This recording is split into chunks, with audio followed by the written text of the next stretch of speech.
नमस्कार, मैं हूं आचार्य विक्रमादित्य। ज्योतिष एक ऐसा विज्ञान है कि जिसको लेकर पूरे विश्व में एक उत्कंठा मन में बनी रहती है। कैसा रहेगा, क्या कुछ होगा आने वाले समय में, हम सब के लिए इस सब को हम जानना चाहते हैं। आज हम आपके समक्ष एक ऐसा विषय लेके आए हैं जिसको हम सब बहुत सारे वर्षों से जानते हैं और उसकी शख्सियत के संबंध में भी बहुत कुछ ज्ञान रखते हैं। लेकिन जो हम आज बताने जा रहे हैं वो शायद आपने सोचा भी नहीं होगा। राहुल गांधी 2023 में राहुल गांधी के साथ क्या कुछ होने वाला है और राहुल गांधी किस प्रकार से राजनीतिक क्षेत्र में और देश के लिए क्या कुछ करने वाले हैं, उनके भविष्य के दृष्टिकोण से यदि देखें तो हमारी ज्योतिष गणनाएं साफ साफ दिखाती हैं कि जिस प्रकार से 19 जनवरी को राहुल गांधी का जन्म हुआ 1970 में और उनकी जन्मपत्री जो है वो तुला लग्न की है।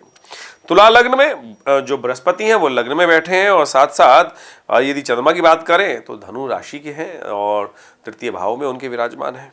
राहु ग्रह पंचम भाव में है और साथ साथ शनि की बात करें तो वो सप्तम भाव में नीच के हो जाते हैं। और उसके साथ साथ यदि बात करें तो बुध इत्यादि बाकी जो ग्रह हैं वो बड़े विचित्र प्रकार के योग बना रहे हैं। लेकिन यदि गोचर के दृष्टिकोण से देखा जाए तो इस 2023 में उनके साथ कुछ बहुत बड़ा काम होने वाला है। मुझे ऐसा दिखाई देता है कि ज्योतिषी गणनाएं दिखाई देती हैं कि 2023 और 24 का जो वर्ष है वो राहुल गांधी के नाम हो सकता है। उनके ग्रहों के परिवर्तन के योग इस प्रकार से बनने वाले हैं कि जो बहुत कुछ उनके साथ पॉजिटिव करता दिखाई दे रहे हैं। बहुत सारे लोग राजनीति में जो हैं और पूरे विश्व में हैं वो सब ये देखते हैं कि राहुल गांधी को तो हाशिए पे रखते हैं। लेकिन एक बात समझ लीजिए, हमारी ज्योतिषी गणनाएं साफ साफ दिखाती हैं कि जो शनि का परिवर्तन जो होने जा रहा है, एक तो सबसे बड़ी बात क्या है कि पिछले करीब 7.5 सालों से शनि महाराज की 7.5 चल रही थी राहुल गांधी पर और जनवरी में वो शनि परिवर्तन होकर अब जा रहे हैं कुंभ राशि में। कुंभ राशि में परिवर्तन होकर जब वो जाएंगे तो मुझे ऐसा दिखाई देता है कि एक ऐसी रिलीफ राहुल गांधी को प्राप्त हो सकती है कि जो बहुत ज़्यादा उनके लिए सहयोगी साबित हो, लाभ के योग बनाएगी, बहुत कुछ अच्छा योग बना सकती है। और बृहस्पति साथ साथ उनकी कुंडली में यदि हम देखें तो जो परिवर्तन के योग दे रहा है, क्योंकि अभी तो छठे भाव में चल रहे थे गोचर में और अप्रैल के आसपास वो जाकर उनके सप्तम भाव में चले जाएंगे, लग्न को देखेंगे। और वहीं यदि चंद्रमा चंद्र राशि से देखें तो पंचम भाव में चले जाते हैं।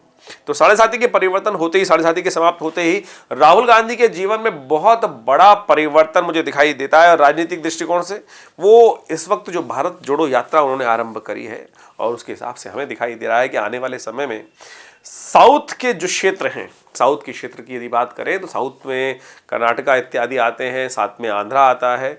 इन सब क्षेत्रों में बहुत ज़्यादा वर्चस्व उनका बढ़ता दिखाई दे रहा है और हो सकता है मध्य भारत में भी राहुल गांधी अपनी छाप बहुत बढ़िया तरीके से छोड़ सकें। जो 2024 का भारत में इलेक्शन होने वाला है उसमें आमतौर पे कांग्रेस को हमने बिल्कुल हाशिए पे ला दिया था। बहुत सारे लोगों को ऐसा मत था कि कांग्रेस बिल्कुल समाप्ति की तरफ है, लेकिन राहुल गांधी की जन्मपत्री को देखते हुए लगता है कि आने वाले समय में राहुल गांधी एक बहुत बड़ी शख्सियत बनकर इस देश के राजनीतिक पटल पर उभरने वाले हैं। और बहुत कुछ, क्योंकि भाग्यम फलति सर्वत्र न च विद्या न च पौरुषम, ये शास्त्र कहता है और शास्त्र के साथ साथ प्रमाणित भी है।